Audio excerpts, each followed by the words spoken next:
what do you think are the factors that led to the explosion of Afrobeat globally, predominantly in Africa, though?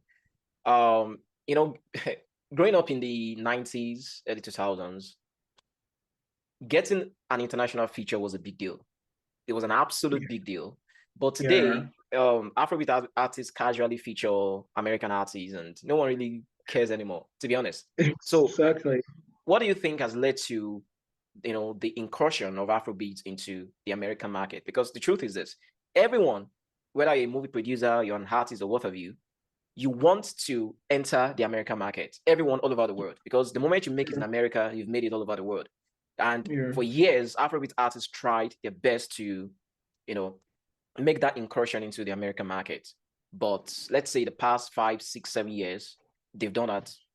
The Whiskey, the Davidos, the Burna Boys, they've done that. So what do you think led to the explosion of Afrobeat globally?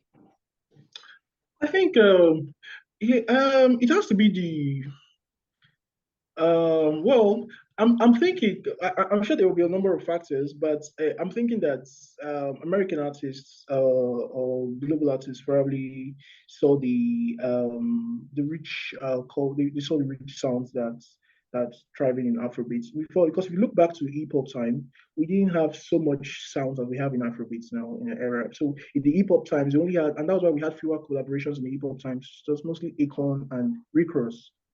Okay, but now I'm sure the American artists are coming to see that the Afrobeat has it's a richer sound. It provides a richer tapestry of sounds that they could leverage on, to make their music more appealing and reach out to a global audience. Also, again, we could also talk about Nigeria's population, which is about 206, more than 200 million Nigerian citizens in the world, yeah, who are listening to Afrobeat. So it's also predicted that Nigeria should overtake the US in population size by 2100. So we really I'm thinking now that this and also immigration too also has a role to play too. When you have more African immigrants who in the US now listening to Afrobeats, you can now see it has now been spreading. They've been spreading the gospel of Afrobeats, if I could use the word, to clubs, to their friends, and So I think there are a lot of factors responsible for this. First, I talked about huge population size in Nigeria here, so which means that global audience, American artists could find a very fertile ground here to market their own music too. We saw that too in the case of Beyonce's Lion King album, album. the Yeah. Lion King album, exactly. So which was, according to our own letter to Africa. But of course, because we will see that there was a marketing strategy to that too, a means of penetrating the African markets, reaching more and more young listeners. So immigration to, as I explained earlier, African immigrants moving to the US and other parts of Europe, spreading the gospel of Afrobeat, helping to, broaden this appeal with their sounds, trying to showcase African sounds to foreigners over there. So I think there are a lot of factors responsible for this, basically. Yeah, in addition to that, I think the moment we began to adopt our indigenous sounds, that was when the world began to care about our sounds. Because I could remember growing up in the 90s to early 2000s, we wanted to sound like American rappers, American Yeah, R&B singers, yeah, It was really a exactly. perversion of American hip hop, American pop music. But I don't know, maybe around the mid 2000s, yeah, we began to adopt our indigenous sounds. We began to rap in indigenous languages, and for some reasons that caught on, and Nigerians began to vibe to their own sound. In fact, I don't think Nigerians care more about American artists today. The average millennial, the average Gen Z does hardly knows any American songs today, and that's different from what obtained in the 90s and the 2000s. We I think, loved American artists then, but today I don't think people really give a damn about American artists, to be honest. So it was when we began to adopt our indigenous sounds, our indigenous language, we became known to the world for some strange reason. I don't know. I don't yeah, know. Then also, I think, yeah, I've heard a couple of theories. People say that the movie Black Panther somehow contributed to the explosion of Afrobeat in the US, and I don't really see the link, to be honest.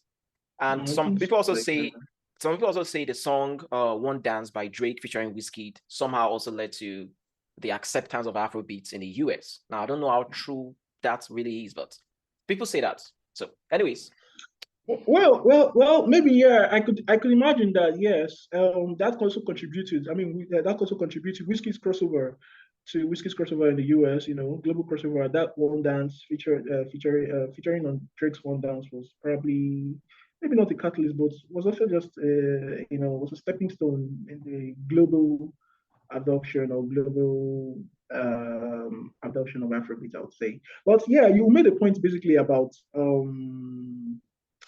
Afrobeats being more nationalistic, embracing our own culture and our own cultures and strengths and weaknesses. Yeah, I think that was what pop rap failed to do. Hip hop, basically. If you observe, then hip hop was that's this our early, the rap we listen to. I mean, the rap was exposed to early then was Mode 9 and Rugged Man, was this American flavored rap. So that really didn't appeal that much to the Gen Z, because we're bringing in, yeah, you're talking about maybe vague concepts. Rap is actually very beautiful, poetry, emotion, but you're talking about concepts that people couldn't really,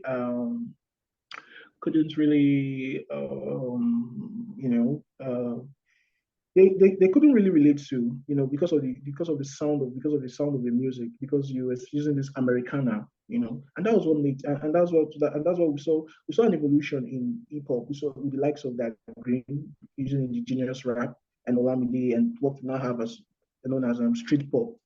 The Zelensky, Ti Blaze, what's this guy's name again? This P Zanku guy. vibes and all What's the name of that. this Zanku guy? This Zlatan, Zlatan, yeah, Zlatan. yeah. Yeah, Zlatan. So yeah, so I think so.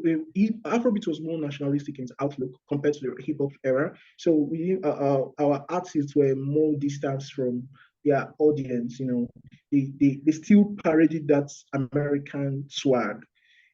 Even though they were rapping about stuff that didn't relate to the everyday man, they were rapping in a language that the everyday man couldn't really relate to. But Afrobeat came to our level. Afrobeat gave us something that we could, something that we could actually rely on, a means of escapism from the realities of living in Nigeria. True. It's felt as if, yeah, they're talking about you, they're talking about your life, about the hard times we're all going through. So I mean, so it was more relational, I'll just say, basically. Speaking of rap, rap once had a good run in Nigeria.